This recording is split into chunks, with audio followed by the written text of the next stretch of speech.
Oh, yeah.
Atzur tamim polo kichol rachav mishpat el emunah ve'inav el tzadik v'yashar hu tzadik atah Adonai lamidu l'chayot asher b'yadcha pikadon kol ruchot chalil l'chazichon el limchot v'yihiyun einecha b'rachamim aleinu v'kuchot ki lecha Adon harachamim ve'aslichot Baruch atah Adonai Eloheinu melech haolam dayan Hyman Adonai natan v'Adonai lakach Shem Adonai mevorach Behu rachum yedaber lo v'lo yashchit V'yirba l'ashiv ha'pol yirkol chamato v'yashov he'afar al haaretz shehaya Ve'aruach tashu el Elohim asher netana.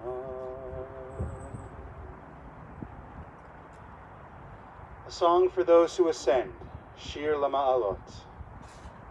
Esainai el Haharim, I turn my eyes to the mountains. From where my help come? My help comes from Adonai, God, maker of heaven and earth. God will not let your foot give way, your guardian will not slumber. You see, the guardian of Israel neither slumbers nor sleeps. God is your guardian, your protection at your right hand. By day the sun will not strike you, nor the moon by night. God will guard you from all harm. God will guard your life. God will guard your going and coming now and forever. The dust returns to the earth as it was, but the spirit returns to God who gave it. May our beloved, Robert Hyman, go unto God in peace.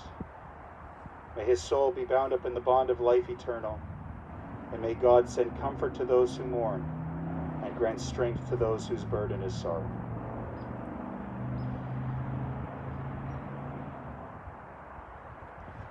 We have come here today to honor Rabbi Hyman,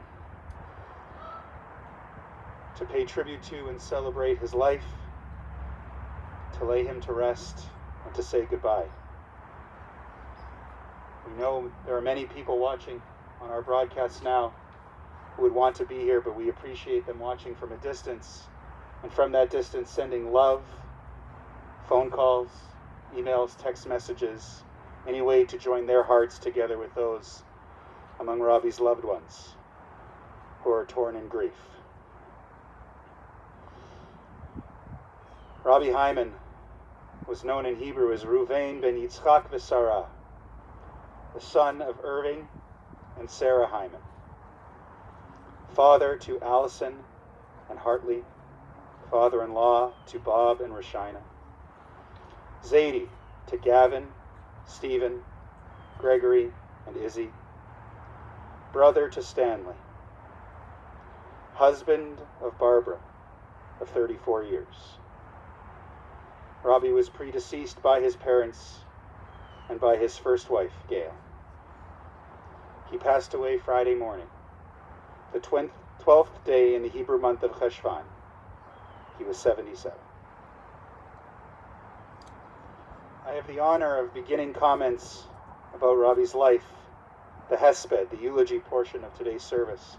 I'm also thankful that grandsons Gavin and Gregory will be speaking and sharing their reflections and memories, as well as Barbara, who will share some short but very powerful words. Rabbi Hyman was never one to be particularly demonstrative or showy with his feelings and his emotions.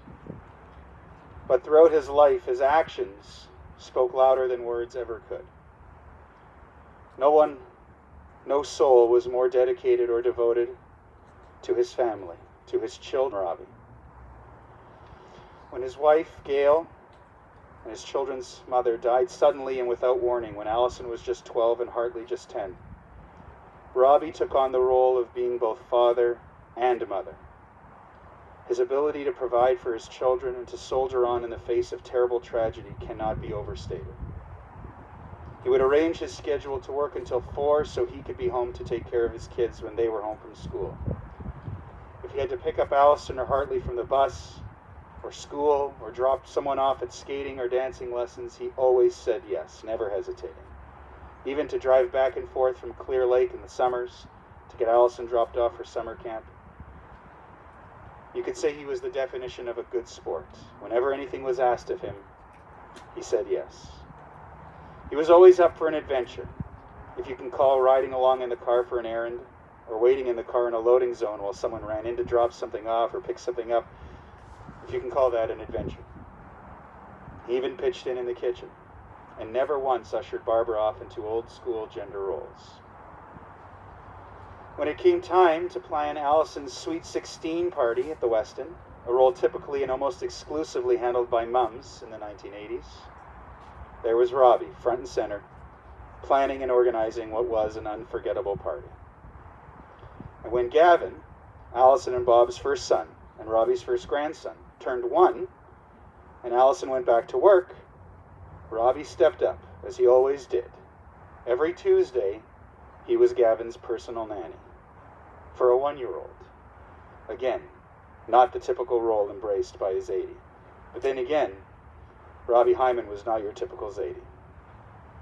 While his favorite sports events belonged to the Bombers and the Jets, his true passion for sports was really whatever his grandchildren were playing. This always saying yes, this being up for whatever, this being a good sport, it all stemmed from Robbie Hyman's commitment to personal responsibilities. He took these responsibilities as seriously as one could take them. While he may not have been an emotional person, if he cared about you, he really, truly cared. And he showed it, and you knew it, because he was always there. Whether it was his love for his kids and grandkids, his strong brotherly connection with Stanley, lunches every Saturday, always staying in touch, supporting each other back and forth throughout their lives in times of need, or it is love for Gail's cousin Itz, who suffered with cerebral palsy. Robbie was always there to take care of Itz throughout his life. Robbie Hyman lived a quiet life. He was private, never a big social person, often content to park himself peacefully in front of the TV and enjoy his shows, to keep up with the Bombers and with the Jets. He knew what he liked and was truly content with his choices. He never had a deep desire to travel. The only place he ever really wanted to go and did visit was Israel, and he was very fond of his Israel family. But while Robbie may have been perfectly at peace at home, he always also encouraged Barbara to go out, to socialize with friends, never holding her back from anything he perceived or anything he knew she wanted to do. This included even recently encouraging her to go to Israel without him. Robbie was strong-willed. He could be stubborn sometimes, but easygoing other times. He was blessed with an analytical mind and a gift for numbers. And like many things, it was a gift he shared generously with family. He was the one who did everybody's taxes. He also extended his feelings of commitment and responsibility, which weren't just words to him, to his work. He took work very seriously, and for Robbie, there was nothing that he would do halfway. 30 years working in the schmata business, we're pretty sure he never once took a sick day. When Hartley started a business 17 years ago, Robbie was there on day 1 and worked with his son full-time up until this spring in the beginning of the pandemic. Robbie handled all the administrative, all the accounting work, all the things Hartley would be the first to tell you he disliked doing. But Hartley never once worried. As he says, who could be more trustworthy than your father? Robbie was so thorough and so reliable, it became the only part of the business Hartley really never had to focus on. And so Hartley reflected to me in one of our recent conversations that lately he was having to dive into the areas of the business that his dad handled. And when he discovered this, he discovered the detailed roadmaps and instructions Robbie left behind. When Hartley couldn't call with a question because his dad was in the hospital, he would go back to Robbie's notes and find that Robbie had made it easy to understand and to follow. Hartley could figure out exactly what needed to be done and how to do it. In addition to all his wonderful qualities, Robbie was also a great teacher. It strikes me personally, as someone on the outside of this family, that this last story, this last description, extends to everything Robbie Hyman did in his life. He didn't make a big deal about it. He never said, look at me, watch what I'm doing, because this is the way to live life. But by the way he acted, he actually did just that. He lived his life as an example for his family and for others, and leaves behind a legacy of instructions, a roadmap for a meaningful, fulfilled life. The life of a good man. Honest, trustworthy, reliable, dependable. a man who loved his family. In Jewish tradition, our rabbis taught in Pirkei Avot, the ethics of our fathers, that there are three crowns: the crown of Torah, the crown of priesthood, and the crown of royalty. But they also emphasize that there is a fourth crown, the crown of a good name, and that crown excels them all. The Talmud adds, monuments need not be erected for the righteous. Their deeds are their memorials. People like Rabbi Hyman will be remembered and revered for the kindness they have shown and for the love they have given. They are shining examples of what it means to be a mensch. And while wealth, health, and even life passes away, a good name, a good reputation lives forever.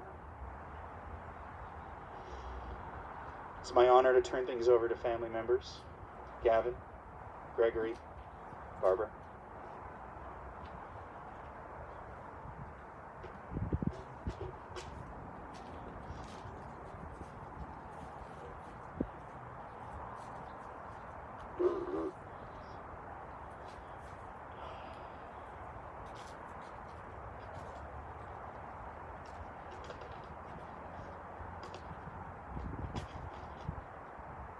Can everyone hear me okay? Okay, that's good.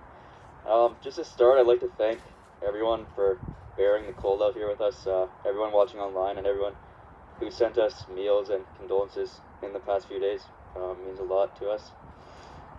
When I think of my Zadie, a lot of things come to mind, and it's easy to have all these thoughts, but in times like these when everything happens so fast, it's hard to put it all together the right way. So I've decided to start at the beginning. When I was younger, my Zadie used to come over every Tuesday afternoon to entertain me. We'd watch TV, play with trains, all that good stuff. As I got older, our Tuesday visits morphed into nights playing Wii Sports, watching YTV and Family Channel. My Zadie was actually a pretty cool guy. He used to religiously watch the same shows as my brother and I, and even spoiled the finale of one of our favorite shows, iCarly. On the weekends, my Zadie and I often went to movies, but it could never conflict with a Saturday lunch with Uncle Stanley. I've seen too many movies with my Zadie to count, but a few notable standouts include Chicken Little and Up. Over the past few days, my brother Steven and I have recalled the time he and I played 2v2 football with my Zadie and Safta in the River Heights field. It was probably the first and last time we ever saw him run. When we were younger, Steven and I used to be quite the handful for our grandparents. They would take us to restaurants and we would almost always receive the, if you guys act like this, we won't take you out again lecture. They always ended up taking us out again. Steven and I, like all my Zadie's grandchildren, spent a lot of time at his house growing up. We would go to the house after school, and before Zadie came home from work, we would always beat the piss out of each other. This usually ended with both of us in separate rooms, and my Safta would remind us that Zadie was on his way home from work, and we would not want to make him mad. But there were always those unavoidable instances where we would recline too far back on the couches, or fart too much in the den, that my Zadie was forced to retreat to his office. My Safta always made sure we made peace with Zadie before we left our visits, and they always ended with us climbing all over his big old belly. My Zadie, along with my Safta, always pushed me to read when I was younger. On birthdays, Steven and I got cash, but for Hanukkah, we'd always get Indigo bookstore gift cards. Growing up, friends of mine always boasted about the luxurious gifts they received, but as I got older, I grew forever grateful for his desire to be involved in my life and help me build lifelong skills like reading and writing. I'm going to miss not getting an envelope with a stick-on label saying, "Happy Birthday Gavin" on it this year. If you ever got a card from him, you knew it was a pretty special occasion. Every time I wrap the tallis he gifted me for my bar mitzvah around me, I'll be reminded of his bear hug-like grip, snatching me up from the floor and not letting me go until I told him the password. In my family, there's a legendary story about a seatbelt. When I was younger, my Zadie was buckling me into the car seat, and he said, "Oh, what a stupid buckle." Stupid became a favorite word of mine when I was younger, and I like to think I could credit some of my harsher vocabulary to my Zadie. My cousin Izzy told me the other night that stupid was probably one of his favorite words. As I went through high school, my Zadie and I would often chat about sports. It's also when I realized he was a pretty quiet guy. Sometimes he would drive me to practices or games, and as hard as I tried, I could never spark a conversation with him. It made for some really awkward car rides, but at the end of the day, he'd drop me off and he'd always put a smile on his face, do a little giggle, and say goodbye. I'll always appreciate how he came to our sporting events. Steven played a lot of baseball and tennis growing up while I played basketball. The bleachers might have hurt his back, or standing for too long would hurt his knees, but he would never complain. Zadie, wherever you are, I'm really sorry I made you sit through some of the games at the end of my basketball career where I didn't play. I honestly wouldn't have been offended if you didn't want to be there. A lifetime ago, I actually went away to school in Toronto at Ryerson University. My Zadie and I developed a new bond exchanging texts about the Jets and Bombers. If there's one thing you should know about my Zadie is he loved both his Jets and Bombers, and in fact in 2011 when the Jets came back, he went to the store to buy shirts and hats for my brother and I, before they sold out. Anyways, last year during my time at Ryerson, Zadie and I would FaceTime every so often. As always, he didn't have much to say, but as the Bombers marched toward the Grey Cup, I taught him to love the Sheriff, Chris Strevler, as much as I did. When I FaceTimed him the weekend after the Grey Cup, I was taken aback when he asked me what I thought about my guy, Strevler. As always, his great listening skills and even better memory were on display once again. Sometimes I think that if my Softa didn't push me so much to learn to enjoy reading, I wouldn't have chosen the path I did. I'm going to miss sending him all my stories and getting his thumbs up in return. I've said it a lot over the past while, but for me, the biggest silver lining in the pandemic and doing school online has been being able to spend lots of time with my Zadie. Since March, I've been trying to find any reason I could to go over to the house for a visit. Zadie never said much, often dozed off, and always apologized for not having much to say. But sometimes in life, all you need is someone who's a really good listener. In my last few visits with Zadie at the house, I could tell he was uncomfortable and had nicks and knacks all over. But try as I might, the most I could ever get out of him was well, you know, it's just part of life. It's just the way it is. For me, my Zadie might have been a little bit stubborn, he might have been passive, yet at the end of it all, I never once heard him complain about the way he was feeling. And I hope that wherever he is now, he's comfortable, with his feet propped up in a reclining chair, and watching his favorite TV station, Disney Channel. The last time I spoke with my Zadie was last Saturday via FaceTime in the hospital. He was in good spirits and he joked about how when he got out, he'd have to go somewhere to get his beard looking as good as mine. I gave him an update on school and that was that. And looking back on it, I'm glad we had that nice bit of closure. For once, he was the one doing the talking and I was the one doing the listening. And with the cases rising in Winnipeg and us heading into Code Red tomorrow, it's as good as time as ever to remind everyone to be better and take this thing more seriously. I wouldn't wish the optics of having a loved one in the hospital on anyone, especially seeing what my mom has been through in the past little while. And it eats me up inside knowing that my Zadie spent what would be his last few days all alone in the hospital. And speaking of my mom, I'd be remiss if I didn't acknowledge all the hard work she's done in the past few months. When my Zadie's health fell into question, she put the team on her back and carried us as far as we could go, even if it meant having to pick Zadie up off the ground along the way. My mom works from home and spends every day locked away in her office. But over the last while, I've watched her juggle her responsibilities to Zadie, her work life, and of course being our mom. We've made her do the dishes, cook for us, and do the laundry, all while wearing a bunch of different hats. Mom, I know that Zadie is grateful for the way you cared for him, and I hope you're able to relax now and enjoy a glass of red wine. And thank you to Jill and Jody and the rest of my mom's Zoom group for always having her back. Things have happened so suddenly in the past few weeks, and I hope I've done the great relationship my Zadie and I share justice. It sounds cliche, but I think this has been a brutal reminder for all of us just how fast life comes at you. If I ever make it back to Toronto in the next few years, I'll get to walk across the stage of my graduation, and although my Zadie won't be there, I know he'll be watching, and I know how I've made him proud. Zadie, I promise no one will ever fill your spot at the head of the dining room table. And also, I told my mom I would never tell you this, but I had to wait on the phone with CRA for 3 hours back in March because you put my birthday in wrong on my tax forms. But don't worry, I won't hold it against you. Thank you for all the lunches, all the movies, and for trusting me to use your car. I was as scared to drive it as you were to give it to me. Most importantly, thank you for the profound impact on my life, and for doing an amazing job at being the only grandfather I've ever had. We've had a great ride, and I'll love you forever.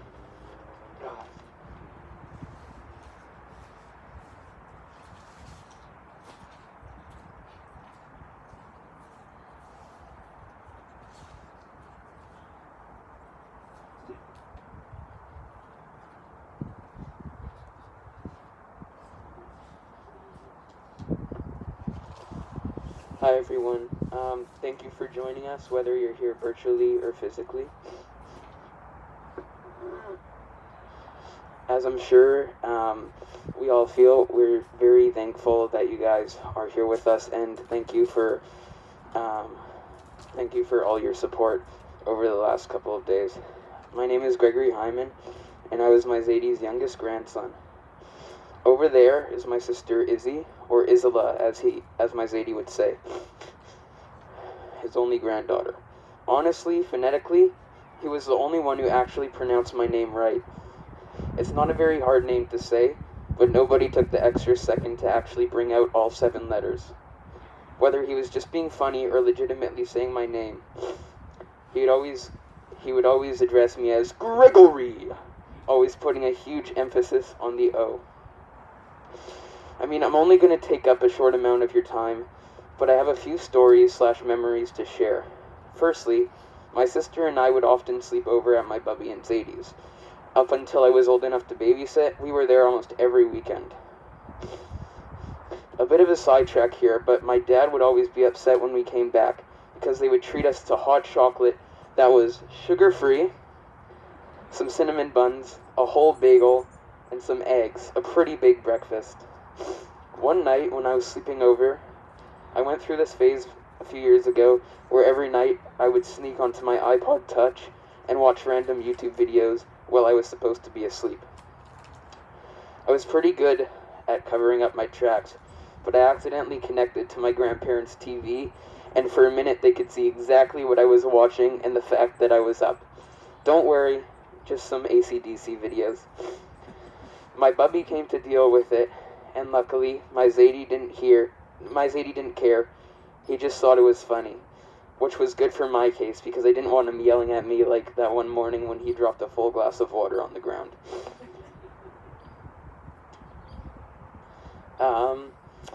Just saying, he said some stuff that is not appropriate for me to repeat. If there is one thing you should know about my Zadie, it is he loved the TV. My sister and I would be watching a game show like America's Got Talent, and he would say, "Why are you watching that stupid show?" I would later walk in on him laughing his head off to an episode. I could give you so many other examples like this, but my speech would never end. He loved the kids' shows, especially shows like Bella and the Bulldogs, Game Shakers, and my sister's personal favorite, Victorious. You know, all the Nickelodeon 8 to 10-year-old classics. He turned to me one day and said, "Gregory, have you ever watched Victorious? Guess who's in it? Ariana Grande." One of my Zadie's best but worst qualities was he wasn't much of a talker, but he always listened. One day, I thought he was asleep in the other room. This was a few years ago, and I was singing and practicing my guitar. I don't exactly remember why, but all I remember is that I was running through all the cover songs I knew. And I didn't think my Zadie was listening, but after I was done, he came up after a nap and patted me on the back and said, "You did great. You sounded like a young Alanis Morissette." I mean, if somebody wants to compare me to her, go ahead. I take it as a compliment. In conclusion, we are here today to grieve, but to celebrate an amazing man's life. Thank you.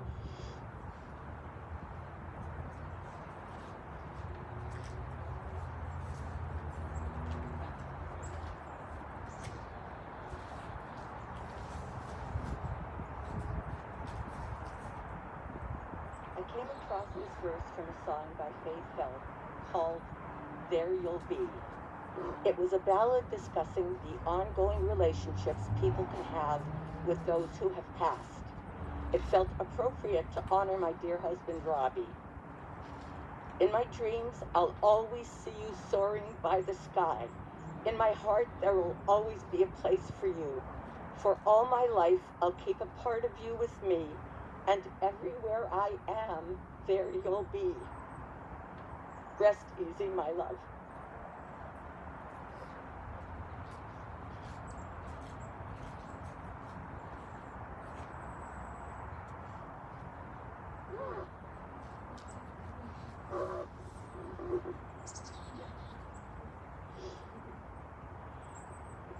Just want to thank Gavin and Gregory for speaking so tenderly from the heart and so exceptionally well, and Barbara for sharing that as well. So heartfelt and so beautiful for this tribute to Robbie's life.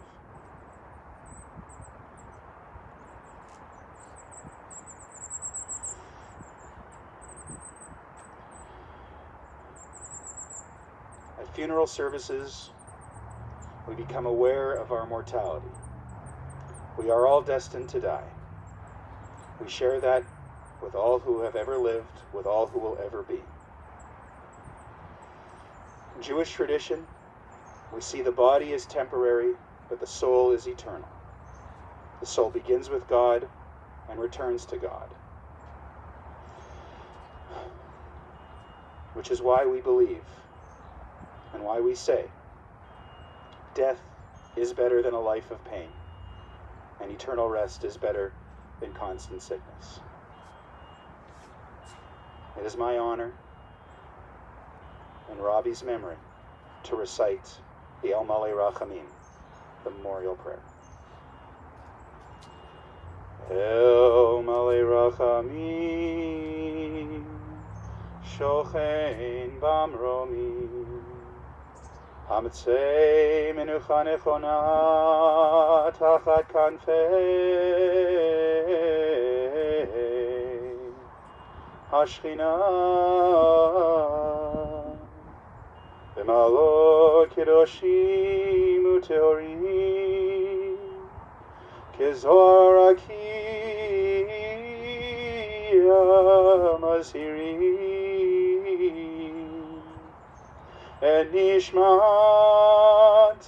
Reuven Ben Yitzchak V'Sara Shelach Leolamo Began Eden Te Menuchato Anaval Harachamim Hastire Viseter Knafecha Leolamim Utzro Bitzro Rachaim Et Nishmato Adonai Hu Nachalato V'yanuach B'shalom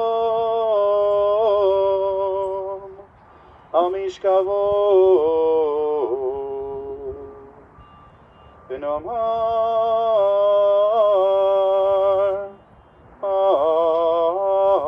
Amen.